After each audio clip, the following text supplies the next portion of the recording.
নমস্কাৰ, আশা কৰোঁ আপোনালোক সকলো ভালে আছে। ঋতু সলনি হ'লে সকলো মানুহৰে কিবা নহয় কিবা ছিজনেল বেমাৰ হয়। কিন্তু আমি যদি আমাৰ ককা আইতাসকলে শিকাই যোৱা দিহাবিলাক আৰু আয়ুৰ্বেদৰ নীতি নিয়মবিলাক পালন কৰোঁ, তেন্তে এই ঋতুজনিত ৰোগৰ পৰা আমি হাত সাৰি থাকিব পাৰোঁ। আজি ফাগুন মাহৰ এটা স্পেচিয়েল ভিডিঅ' লৈ আহিছোঁ, যিটোৰ কাৰণে আপোনালোকে সদায় বাট চাই থাকে। ফাগুন মাহত আমি যদি 10 বিধ খাদ্য খোৱাত গুৰুত্ব দিওঁ, তেতিয়া এই ছিজনেল বেমাৰবিলাক সহজতে নহয় বা হ'লেও আমি সোনকালে আৰোগ্য লাভ কৰোঁ। তেনেহ'লে জানো আহক, ফাগুন মাহত খাবলগীয়া এই 10 বিধ খাদ্য কি কি আৰু এইবিলাকে আমাক কেনেকৈ ফাগুন মাহৰ বিভিন্ন ৰোগৰ পৰা বচাই ৰাখে। ফাগুন মাহত আমাৰ দেহৰ ৰোগ প্ৰতিৰোধ তন্ত্ৰ শক্তিশালী কৰা নেচাৰেল ইমিউনিটি বুষ্টাৰবিধে হৈছে আমলখি। কিন্তু ফাগুন মাহত আমলখি খালে আমাৰ দেহৰ ৰোগ প্ৰতিৰোধ ক্ষমতা কেনেকৈ শক্তিশালী হয়? আমলখিত আছে প্ৰচুৰ পৰিমাণে ভিটামিন চি আৰু এণ্টিঅক্সিডেণ্ট, আৰু এই ভিটামিন চিয়ে আমাৰ দেহৰ ইমিউনিটি বা ৰোগ প্ৰতিৰোধ তন্ত্ৰ শক্তিশালী কৰে। আৰু এই কথাটো আপোনালোকে সকলোৱে জানে, কাৰণ ইমিউনিটি বঢ়াবলৈ বহুতেই ভিটামিন চি ছাপ্লিমেণ্ট খায়। কিন্তু এই ছাপ্লিমেণ্টবিলাক খোৱাতকৈ আপোনালোকে যদি এই সময়ত সহজতে পোৱা আমলখি খাবলৈ লয়, তেন্তে আপোনালোকৰ দেহৰ ৰোগ প্ৰতিৰোধ ক্ষমতা বা ইমিউনিটি নিজে নিজে ষ্ট্ৰং হ'ব। আৰু এই সময়ত অকল ইমিউনিটি ষ্ট্ৰং কৰাই বুলি নহয়, আমলখিয়ে আমাৰ লাংছকো শক্তিশালী কৰে আৰু বুকুত জমা হৈ থকা কফবিলাক বাহিৰলৈ উলিয়াই দিয়াত সহায় কৰে, এলাৰ্জি প্ৰতিৰোধ কৰে আৰু স্কিন আৰু চুলিৰ যিবিলাক সমস্যা সেইবিলাকো কমাই ৰাখে। গতিকে এই সময়ত আমলখি খালে আমি নানা ধৰণৰ ছিজনেল বেমাৰৰ পৰা বাচি থাকিব পাৰোঁ। ফাগুন মাহত খাব লগা 2 নম্বৰ খাদ্যবিধ আমি পাকঘৰত সদায় মছলা হিচাপে ব্যৱহাৰ কৰি থাকোঁ, যাৰ নাম হৈছে হালধি। কিন্তু হালধি এই সময়ত আমি ৰেচিপি বা ব্যঞ্জনত দি খালে উপকাৰ লাভ নকৰোঁ, বৰঞ্চ আমি হালধি কেইটামান বিশেষ নিয়মত ঔষধ হিচাপে ব্যৱহাৰ কৰিব লাগিব। ফাগুন মাহত হালধিয়ে আমাক কি কি বেমাৰৰ পৰা বচাই ৰাখে আৰু কেনেকৈ বচাই ৰাখে তাৰ বিজ্ঞানসন্মত কাৰণবিলাকো জনাটো দৰকাৰ। ফাগুন মাহত শুকান বতৰ আৰু ধূলি মাকতিৰ কাৰণে বহুতৰে এলাৰ্জি হয় বা এলাৰ্জিজনিত ছালৰ সমস্যা বা এলাৰ্জিজনিত কফৰ সমস্যা হয় বা হাঁপানি, ব্ৰংকাইটিছ এনেকুৱা সমস্যাবিলাক এই সময়ত বাঢ়িবলৈ ধৰে। কিন্তু হালধি ঔষধ হিচাপে ব্যৱহাৰ কৰিলে এই বেমাৰবিলাকৰ পৰা আমি প্ৰাকৃতিকভাৱে বাচি থাকিব পাৰোঁ। তাৰ কাৰণে হালধিৰ বনৌষধি চাহ আপোনালোকে নিয়মীয়াকৈ 1 কাপ বা 2 কাপ খাব পাৰে, বা হালধিৰ টাৰ্মাৰিক মিল্ক, যিটো সেইটো গল্ডেন মিল্ক বুলি কোৱা হয়, সেই গল্ডেন মিল্কো খাব পাৰে যদি আপোনালোকৰ দেহত গাখীৰে একো অপকাৰ নকৰে। আৰু হালধিৰ বনৌষধি চাহ বনোৱাৰ বিধিটো হয়তো আপোনালোকে সকলোৱে জানে। গুড়ি হালধি যদি আপোনালোকে লয়, তেন্তে আধা চামুচ বা 1 চামুচ ল'ব, 2 কাপ পানীত বা এগিলাচ পানীত উতলাই আধা হোৱাৰ পিছত নমাই ৰাখিব। তাতে অকণমান আদা ৰস, অকণমান নেমু ৰস আৰু মৌ মিহলাই বনৌষধি চাহ হিচাপে ডেইলি 1 কাপ বা 2 কাপ নিয়মীয়াকৈ খাবলৈ লওক। বা আপোনালোকে যদি ইচ্ছা কৰে সেই হালধিৰ চাহকাপত আমলখি নাইবা ডালচেনি, তেজপাত এনেকৈ কিবা কিবি বনৌষধি মিহলাই ল'ব পাৰে। আৰু যিসকলক গাখীৰে চুট কৰে, আপোনালোকে 1 কাপ কুহুমীয়া গাখীৰৰ লগত 1 চামুচ বা 2 চামুচ কেঁচা হালধিৰ গুড়ি মিহলাই নিয়মীয়াকৈ খাব পাৰে, বা আধা চামুচমান গুড়ি হালধি মিহলাইও আপোনালোকে নিয়মীয়াকৈ খাব পাৰে। আৰু যদি ইচ্ছা কৰে আপোনালোকে ৰাতি শোৱাৰ সময়তো খাব পাৰে, কিন্তু ৰাতিপুৱা খালী পেটত যদি খায় তেতিয়া আপোনালোকে বেছি ভাল ৰিজাল্ট পাব। হাঁপানি, ব্ৰংকাইটিছ বা এলাৰ্জিজনিত কাহৰ সমস্যা থকা ব্যক্তিসকলে ফাগুন মাহত হালধিৰ এটা সহজ ঘৰুৱা দিহা ব্যৱহাৰ কৰি চাব পাৰে। তাৰ কাৰণে এগিলাচ গৰম পানীৰ লগত 2 চামুচ কেঁচা হালধিৰ ৰস আৰু এডোখৰ বিশুদ্ধ গুড় মিহলাই ৰাতিপুৱা খালী পেটত নিয়মীয়াকৈ 10 দিন, 15 দিন বা 20 দিনমান খাই চাব পাৰে। এনেকৈ খালে আচলতে হাওঁফাওঁ শক্তিশালী হয় আৰু এলাৰ্জি সমস্যাৰ কাৰণে হোৱা কফৰ সমস্যাও বহুতখিনি কমি থাকে। 3 নম্বৰ প্ৰাকৃতিক ঔষধবিধ হৈছে তুলসী। তুলসীৰ বীজাণুনাশক গুণ আছে, অৰ্থাৎ ইয়াৰ এণ্টিভাইৰেল, এণ্টিবেক্টেৰিয়েল, এণ্টিফাংগেল প্ৰপাৰ্টিজ আছে, যাৰ কাৰণে বেক্টেৰিয়া, ভাইৰাছ বা ভেঁকুৰজনিত বিভিন্ন ইনফেকশ্যন বা সংক্ৰমণৰ পৰা এই সময়ত আমাক বচাই ৰাখে। আৰু তুলসী হৈছে এটা নেচাৰেল ব্লাড পিউৰিফায়াৰ, অৰ্থাৎ ই তেজৰ শোধন কৰে। গতিকে তুলসী এই সময়ত খালে এলাৰ্জিজনিত ছালৰ সমস্যা, এলাৰ্জিজনিত কাহৰ সমস্যা বা অন্য এলাৰ্জিৰ পৰা ই আমাক প্ৰাকৃতিকভাৱে বচাই ৰাখে। আৰু তুলসীয়ে লিভাৰ ডিটক্স কৰে, গতিকে আমাৰ স্কিনৰ কাৰণে তুলসী খুব ভাল, আৰু লিভাৰৰ কাৰণে ভাল বা আমাৰ ডাইজেষ্টিভ ছিষ্টেমৰ কাৰণেও খুব ভাল। তুলসী হৈছে এটা নেচাৰেল এক্সপেক্টৰেণ্ট অৰ্থাৎ বুকুত জমা হৈ থকা কফ বাহিৰলৈ উলিয়াই দিয়াত তুলসীয়ে সহায় কৰে আৰু তুলসীক জ্বৰৰ প্ৰতিষেধক বুলিও কোৱা হয়। গতিকে চৰ্দি, কাহ, এলাৰ্জি আদি বিভিন্ন সমস্যাৰ পৰা ফাগুন মাহত বচাই ৰখা মহৌষধ হৈছে তুলসী। তুলসী এই সময়ত আপোনালোকে বিভিন্ন উপায়েৰে খাব পাৰে। তুলসীৰ বনৌষধি চাহ বনাই নিয়মীয়াকৈ খাব পাৰে বা তুলসীৰ বিভিন্ন ঘৰুৱা দিহা আপোনালোকে এই সময়ত ব্যৱহাৰ কৰিব পাৰে।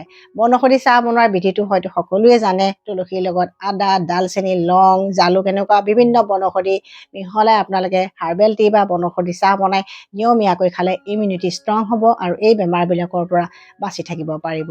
তাৰ উপৰিও আপোনালোকে তুলসীৰ লগত আদা বা তুলসীৰ লগত বাহক তিতা, তিতা বাহেক, ৰঙা বাহেক, জষ্টি মধু, মুলেঠি এনেকুৱা বিভিন্ন বনৌষধিৰ মিশ্ৰণ প্ৰস্তুত কৰি আপোনালোকে ঔষধ হিচাপেও এই সময়ত বিভিন্ন ৰোগৰ চিকিৎসা কৰিব পাৰে। 4 নম্বৰ খাদ্য তালিকাত আছে অসমৰ 4বিধ থলুৱা তিতা খাদ্য: তিতা ফুল, তিতা ভেকুৰী, তিতা কেৰেলা আৰু নিমপাত। এই 4বিধ তিতা খাদ্য অসমৰ গাঁৱে ভূঞে অতি সহজতে পোৱা যায়। কিন্তু এই 4বিধেই যে এই সময়ত খাব লাগিব তাৰ কোনো ধৰা বন্ধা নিয়ম নাই। এই 4বিধৰ ভিতৰত আপোনালোকে যিবিধ তিতাই খাব পাৰে সেই তিতাবিধ খালে আপোনালোকে সুফল পাব।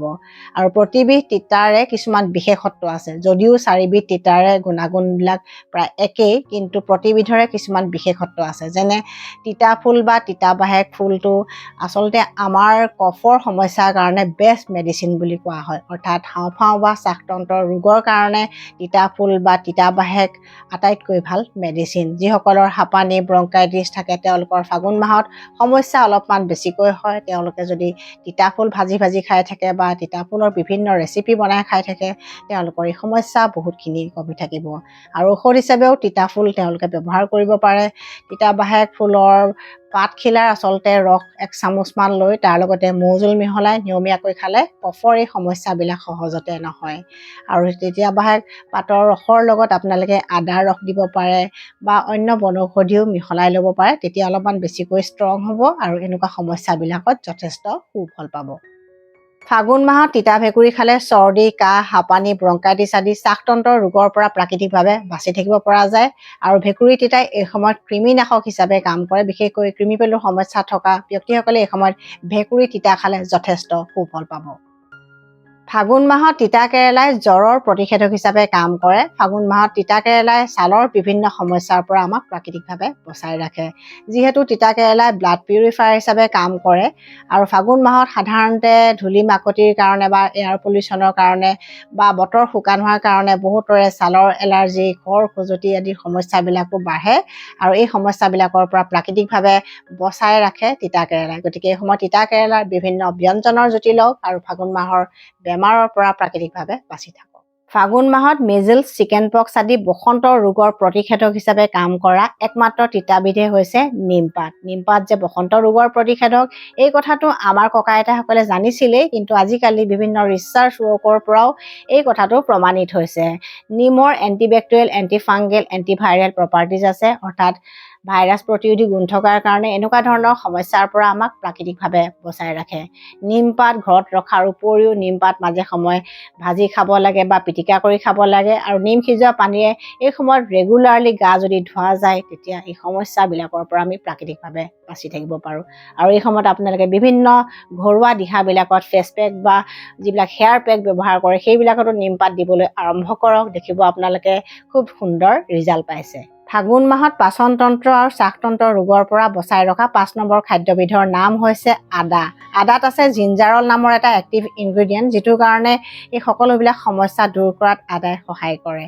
আৰু এই সময়ত বহুতৰে পেটৰ সমস্যা হয়, বিশেষকৈ গেছ, এচিডিটি, বদহজম, পেট ফুলা, আভোক এনেকুৱা সমস্যাবিলাক বাঢ়ে। কাৰণ এই সময়ত বতাহ খুব বলে আৰু বতাহৰ লগতে নানা ধৰণৰ বীজাণু প্ৰৱেশ কৰে আৰু সেইবিলাকৰ কাৰণে পেট ফুলাৰ সমস্যা বা এই সমস্যাবিলাক খুব সঘনাই হ'বলৈ ধৰে।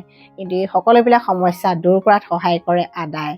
এই সময়ত আপোনালোকে আদা এটা বিশেষ নিয়মত খাব পাৰে, যিটো নিয়ম মই মাজে মাজে আপোনালোকক কৈ থাকোঁ।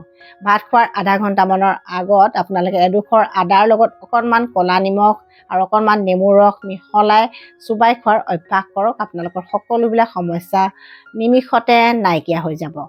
ফাগুন মাহত চৰ্দি, কাহ, হাঁপানি, ব্ৰংকাইটিছ আদি সমস্যাত যিসকল ব্যক্তিয়ে সঘনাই ভুগি থাকে তেওঁলোকে আদাৰ এটা সহজ ঘৰুৱা দিহা ব্যৱহাৰ কৰি চাব পাৰে।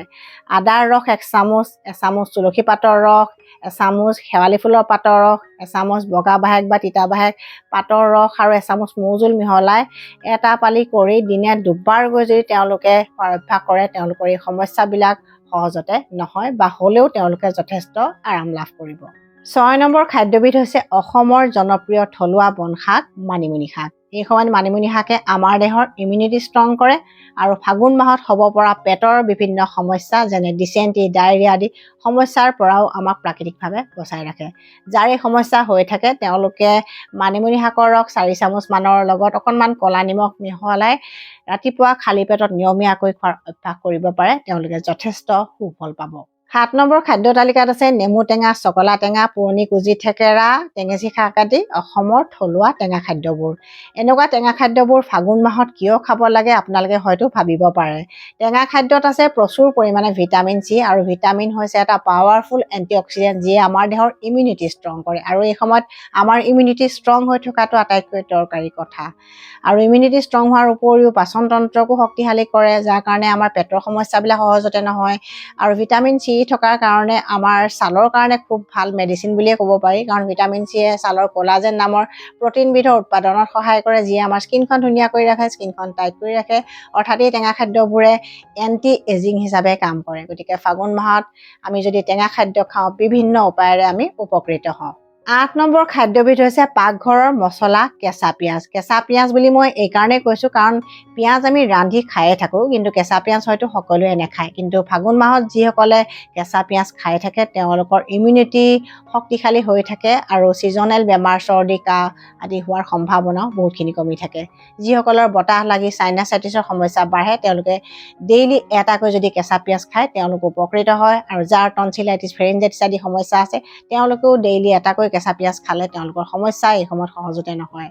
আৰু লাংছৰ যিমানবিলাক প্ৰব্লেম থাকে সকলোবিলাক প্ৰব্লেমৰ কাৰণে আচলতে কেঁচা পিঁয়াজ খুব ভাল, আৰু কেঁচা পিঁয়াজ আমাৰ হাৰ্টৰ কাৰণেও খুব ভাল। গতিকে আমি সকলো ছিজনতে কেঁচা পিঁয়াজ খাব পাৰোঁ। ফাগুন মাহতো আপোনালোকে এই অভ্যাসটো কৰক আৰু বাকীবিলাক বেমাৰৰ পৰা বাচি থাকক। 9 নম্বৰ খাদ্যবিধ হৈছে এবিধ প্ৰাকৃতিক মিঠাৰ উৎস, যাক অমৃত বুলিও কোৱা হয়, আৰু এই অমৃতবিধৰ নাম সকলোৱে জানে, আৰু সেই অমৃতবিধে হৈছে মৌজোল। মৌজোল কিন্তু বিশুদ্ধ হ'ব লাগে, তেতিয়াহে আমি উপকাৰিতা লাভ কৰোঁ। মৌজোলে ইমিউনিটি ষ্ট্ৰং কৰে, আৰু মৌজোলে শ্বাসতন্ত্ৰৰ বিভিন্ন ৰোগৰ ঔষধ হিচাপে কাম কৰে। আমি যিবিলাক কফৰ ঔষধ খাই থাকোঁ সেইবিলাকত প্ৰায়ে মৌজোল থাকে, আৰু আপোনালোকে যিবিলাক ঘৰুৱা দিহা ব্যৱহাৰ কৰি থাকে সেইবিলাকত হয়তো আপোনালোকে প্ৰায়ে মৌজোল দিয়ে খায়, আৰু মৌজোলে ঔষধৰ গুণাগুণো বৃদ্ধি কৰে। আৰু যিসকলে মৌজোল খাব নোৱাৰে তেওঁলোকে দুখ নকৰিব, তেওঁলোকে মৌজোলৰ সলনি প্ৰাকৃতিক মিঠাৰ উৎস ষ্টেভিয়া খাব পাৰে। আৰু ষ্টেভিয়া হৈছে এবিধ অৰ্গেনিক হাৰ্ব, অৰ্থাৎ এবিধ বনৌষধি যাৰ ঔষধি গুণ বহুগুণে বেছি। মৌজোলৰ সলনি ডায়েবেটিছ থকাসকলে অৰ্গেনিক ষ্টেভিয়া খাব পাৰে। আৰু মৌজোলে ইমিউনিটি ষ্ট্ৰং কৰাৰ উপৰিও স্কিন ভালে ৰাখে, চুলি ভালে ৰাখে, আৰু স্কিন আৰু চুলিৰ যিবিলাক ঘৰুৱা দিহা আমি ব্যৱহাৰ কৰি থাকোঁ সেইবিলাকতো আপোনালোকে এই সময়ত মৌজোল ব্যৱহাৰ কৰি চাওক, তেতিয়া ছালৰ শুকান ভাৱ, চুলিৰ শুকান ভাৱ নাইকিয়া হ'ব আৰু সমস্যাবিলাকো দূৰ হ'ব।